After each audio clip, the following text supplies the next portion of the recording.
다음으로 보면 신청 취지를 보도록 하겠습니다. 채무자는 별지 목록 기재 부동산에 대하여 매매, 증여, 저당권, 전세권이나 임차권의 설정, 기타 일체의 처분을 하여서는 아니 된다라고 하고 있어요. 사실상 이 신청 취지의 내용이 본질적인 내용이 되겠죠.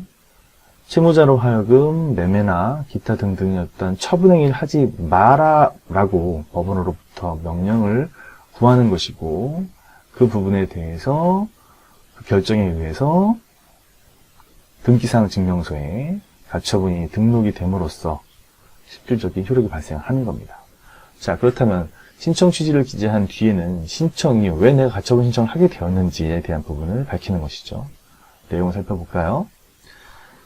채권자 채무자는 2018년 11월 1일 채무자 소유의 천안시 동남구 문암로 400 대지 1000평방미터에 대하여 매매대금을 2억 원으로 하는 매매 계약을 체결하고, 채권자는 이 사건 계약 체결일 채무자에게 계약금 및 중도금조로 1억 원을 지급하였답니다.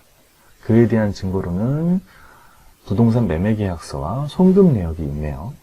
이것을 소갑 제1호증의 1, 소갑 제1호증의 2라 해서 그렇게 기재를 하였습니다. 보통 소송을 진행할 때는 가포증이라 하고, 이렇게 가처분이나 가압류를 하는 경우에는 소가포증이라는 표현을 씁니다. 자, 내가 주장하는 사안에 대해서 어떤 증거가 있다는 것을 제시하는 것이죠.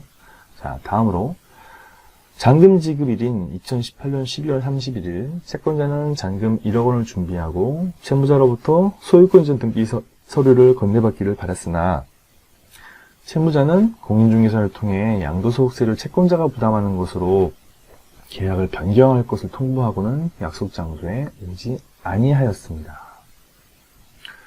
잔금 지급일에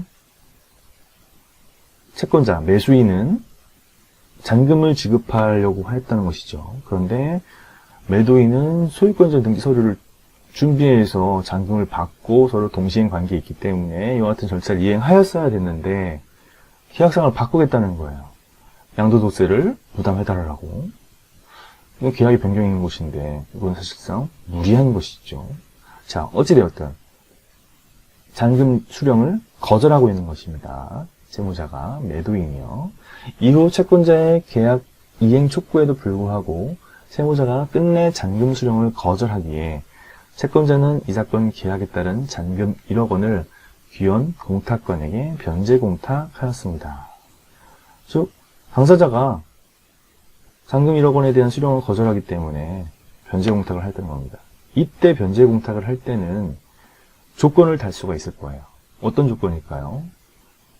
채무자인 매도인에게 소유권 이전 등기 서류를 절차를 이행하라는 그런 조건부로 해서 1억 원을 공탁을 했다는 것이죠. 공탁이라는 것은 법원 공탁관에게 1억 원을 맡기는 겁니다. 그래서 1억 원에 대해서 상대방이 수령할 수 있는 상황이 되면 수령에 가면 되는 것이고, 만약에 상황이 그렇지 않아가지고 내가 상대방이 수령할 수가 없는 상황이 되면 그건 법원 공탁관이 그대로 보관을 하고 있는 것이죠. 그렇게 어쨌든 나는 공탁을 함으로써 변제의 효력이 발생한다는 것이죠. 자, 그렇다면 채무자는 채권자에게 이 사건 계약에 따른 소유권 이전 절차를 이행할 의무가 있다고 할 것입니다. 왜? 채권자는 매수인으로서 대금 준비를 다 했고 대금 지급을 다 했기 때문에 상대방으로부터 소유권 이전 절차를 해달라고 청구할 수가 있다는 것이죠. 그렇기 때문에 이와 같은 절차를 통해서 소유권 이전 등기 청구권이 발생하게 되는 것입니다.